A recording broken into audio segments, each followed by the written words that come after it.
What is up YouTube, Jamie the Kid00 here, coming at you guys with a deck profile of something you will have seen me testing quite a bit on Dueling Network, and that is going to be Performage Shaddolls. Now I have been testing various builds, I've been testing Clownblade dolls, I've been testing Performage dolls, but I've decided after a lot of consideration, I've done a lot of testing on both on both my public account and my private account, and I've honestly found that the just Performage dolls has outperformed, if you will accept the wordplay, has outperformed heroic essentially Clownblade dolls with the heroic engine. So I've decided to cut the heroic engine, and this is the deck that I've decided to bring you guys. I'm still in the works of testing it out, but at the moment I'm pretty happy with it, and that's why I've decided to bring you guys the profile that I've got at the moment. So without much further ado, I'm just going to jump right into it. This is going to be the first brief. There's more than likely to be more versions of this on my channel as time goes by, but for now, let's just get started. So we're going to start off with the main deck, as we always do. I'm actually probably going to have a side deck to present you guys. I'll think about it throughout the video, but I have my side over here. So I mean, I might show you guys my side, but I don't know. As you know, you guys know my rule. I don't like to do my side decks. But to start off with the list, I'm playing double. I'm playing two of each Shaddoll at the moment. I'm playing double Shaddoll Falco, double Hedgehog, double Squamata, double Dragon, because you just need to play the second one now. There's like actual back row threats in the game, and there's actual back row you want to disrupt with like your Shadow games and your El Shaddoll Fusion plays. So like this is actually relevant. And then two Shaddoll Beast, just two of everything relevant. I really want to go to 3 Squamata, but I feel like the ratio will clog a bit, so we're going with 10 for the moment. For the Performage, I'm playing 2 copies of the Trick Clown, of course the best card in the Performage engine, if you will, just for the advantage system. But honestly, each of these Performages has its own merit. So the 2 Trick Clown, 2 copies of Hat Tricker to benefit our rank 4 engine and also to allow us to make Sheki Naga more consistently, and then 3 copies of Performage Damage Juggler. Now I really like this card. It's really surprisingly good. Every time I read it, I realize another interaction that it's going to be good for. It's already a Karibo that you can discard to make battle damage 0 for 1 battle, so it makes you a lot harder to OTK simply because of the fact that you play this deck. Also, if you come up against any of the decks that are playing burn effects, you can hold this, and it's actually becoming a lot more relevant because there are a few more burn effects in the meta right now, especially with Red Eyes being a deck. This card, when your opponent activates a burn effect, you can discard this to negate and destroy that card. So your opponent's Flare Metal Dragons and your opponent's Red Eyes Black Skull Dragon or whatever it's called, when that burn effect triggers, ditch this, kill it. Which is actually pretty good, because Black Skull Dragon is actually pretty awkward for this deck to get over, simply because it's a 3-2 body that your construct can't blow up. So this is really, really important for that. So if you come up against a Red Eyes matchup, this is your best friend. But, I mean, that's enough about Juggler, and I never even talked about its search effect. It's just far and away an amazing card. Like, that's the sole reason I love this engine. And it's also the reason why I feel this engine is much better and more consistent than the Seraph engine. I just feel that it's infinitely better. A card which the Performage engine makes better is the 3 copies of Mathematician we're playing in the deck, because now Mathematician is a doorway to any monster you could possibly want, realistically. Any element you want, considering the extra deck you're playing anyway, this card will get you there. It'll get you to the light in the form of this guy ditching and searching, or sending the Trick Clown and specially summoning the Trick Clown. You can also send this and search the Hat Tricker if you want to make an Earth play. You can also send the Bulb if you want to make a Synchro play.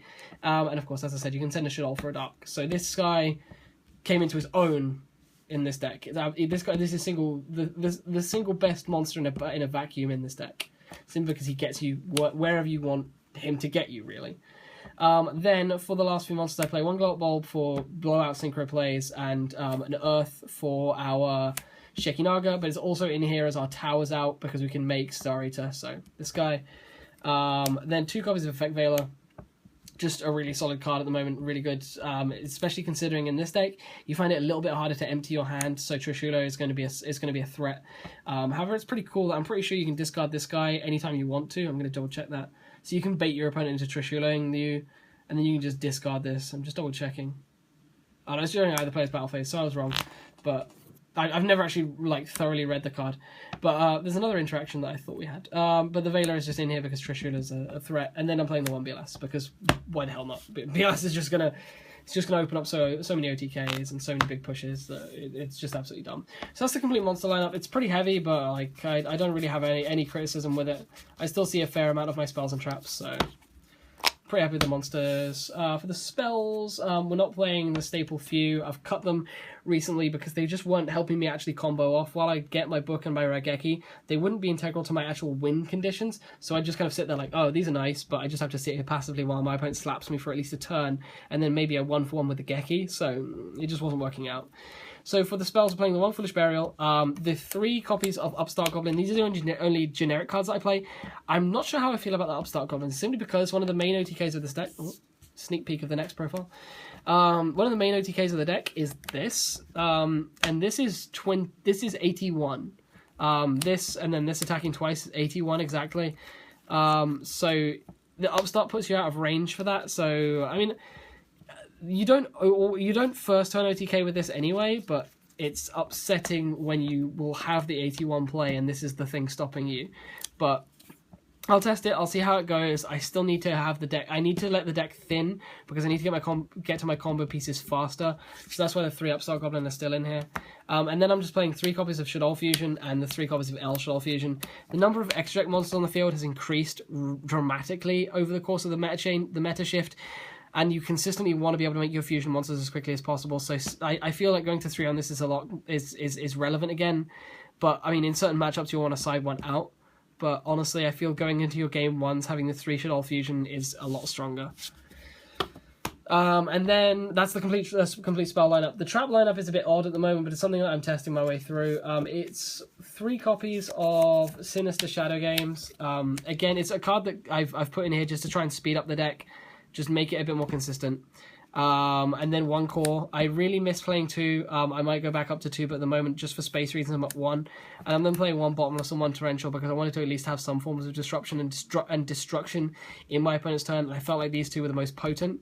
I'm not a huge fan of Warning in this deck at all, or Ring, just simply because your Clown is already going to be doing enough burn. So these 2 were the perfect choices in my opinion. So that's the complete main deck. It is exactly 40 cards. I try and keep to 40 cards in almost every deck I play, unless I have a sincere reason to go over. But that's the complete main deck, and I'm pretty happy with it. I'm still testing, but we'll see how it goes. I actually really like this version of Shaddolls. I've not been this happy with Shaddoll. It's been quite a while. So for the actual fusion monster lineup, it's 3 copies of, extra deck lineup. It's 3 copies of Shaddoll Construct as per standard. You make this so quickly. I honestly wish I could play 5, and I mean this deck kind of can, if you will, if you'll wait until later on in the extra deck. I played 2 copies of Shaddoll Sheki Naga and 2 copies of Shaddoll Winder. I wish I could play more. I wish I could play things like a Noitilus, but there's just no room because you have to play a Synchro engine, an Xyz engine, and a Fusion engine, and I've just about managed to find enough room for it all, but this is the Fusion engine I play. I've never really needed any of the others, but I want to play other options. So that's all of the fusions. For the Xyzes, I played the 1 Exiton Knight, which I made quite a bit at my recent locals testing, but this guy's always going to be really good. The 1 number 106, I'm considering taking this out. This hasn't been that good in the deck. With the trap backing, it's really solid, and against the Tellarknights, it's really good in the matchup, but I'm not sure if I really like the Giant Hand at the moment, so this may see a cut. The 1 Trapeze Magician, the 1 Emerald. This is important for the fact that we have to play like 2 Shek and 2 Winder, but it's also important for recycling some of your other resources. But it's just in here, gives you a bit more advantage, draws you towards your traps and other things like that. So I mean, the Emeralds, I've honestly only made it once, but it's in there in theory. If there was a better card that I wanted to play, I'd probably cut this for it, but I can't really think of what that would be at the moment. And then I'm playing 1 Castell, the Skyblaster Musketeer, just as my kind of out to everything else. It's just a really good general out, especially if I don't have a fusion play. It's just a really good rank 4 in general. So the Castell's in there for that reason.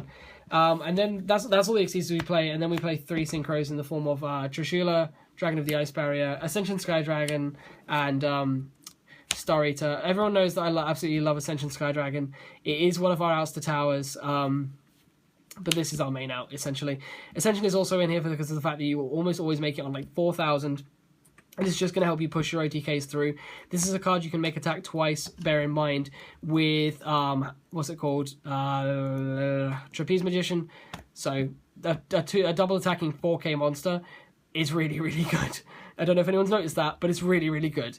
So the Ascension is pretty solid. So yeah, guys, that brings me to about the end of this. I figure I'll actually show you guys my side deck. Why the hell not? Feeling generous today. This is what I've been working with at the moment. It's not that great, but it's what I felt was kind of meta relevant from a local standpoint.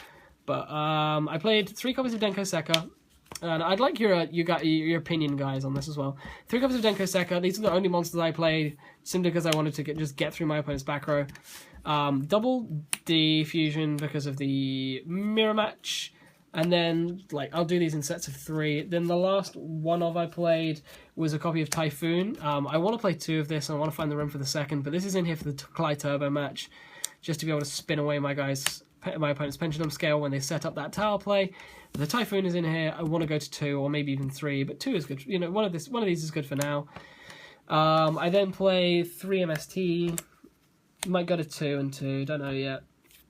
3 Mistake, because Necros is a thing, and then 3 copies of Imperial Iron Wall because it's like the hottest side deck card at the moment because of the amount of things that it hits in the game.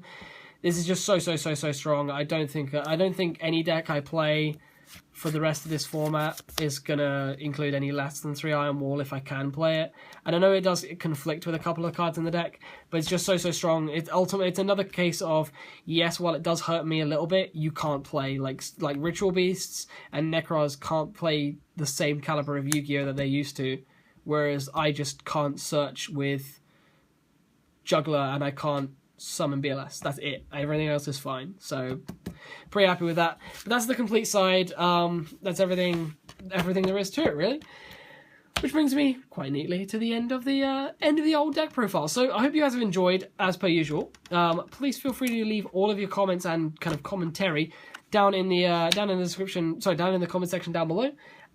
Deck list may be in the description if I have enough time to type it in there, so check that out if you want to get a copy of the list. And otherwise, as per usual, leave me a like if you enjoyed, subscribe if you want to see more of the same, share this with your friends if you think they benefit from it, and otherwise, as I said, comment down below if there's anything you want to talk to me about.